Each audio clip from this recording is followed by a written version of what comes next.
হে আল্লাহ, ফটিকছড়ির ইউনুস ওরফে নাসির, আল্লাহ আমার 15,300 টাকা মাইরা গেছে। আল্লাহ আমার 15,300 টাকা মাইরা গেছে। তোমার কাবার মধ্যে মাথা রাইখা, তোমার দরবারও মাথা রাইখা দোয়া করে গেলাম। আল্লাহ তোমার কাছে বিচার দিয়ে গেলাম।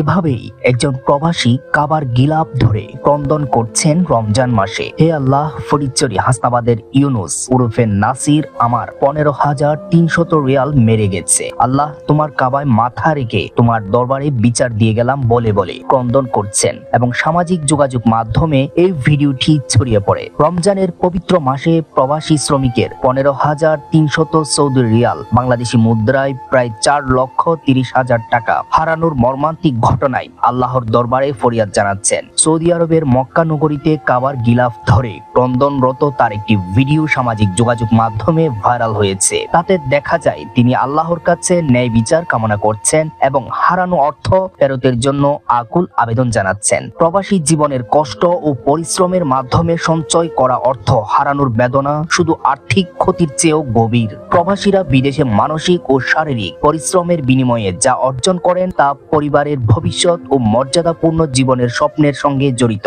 এমন পরিস্থিতিতে বিপুল অর্থ হারানোর মানসিকভাবে মারাত্মক আঘাত স্বরূপ এই প্রবাসীর করুণ আবেদন সামাজিক মাধ্যমে ব্যাপক সমবেদনার সৃষ্টি করেছে। সামাজিক মাধ্যম ব্যবহারকারীরা প্রবাসীদের নিরাপত্তা ও ন্যায় বিচার নিশ্চিত করার দাবি জানাচ্ছেন। এই ঘটনা প্রবাসী কর্মীদের আর্থিক নিরাপত্তাহীনতা ও শোষণের ঝুঁকির দিকটি আবারও উন্মোচিত করেছে। সংশ্লিষ্ট কর্তৃপক্ষের উচিত বিষয়টি তদন্ত করে এই ব্যক্তির হারানোর অর্থ ফেরতের ব্যবস্থা করা এবং ভবিষ্যতে প্রবাসীদের সুরক্ষা নিশ্চিত করতে কার্যকর পদক্ষেপ গ্রহণ করা।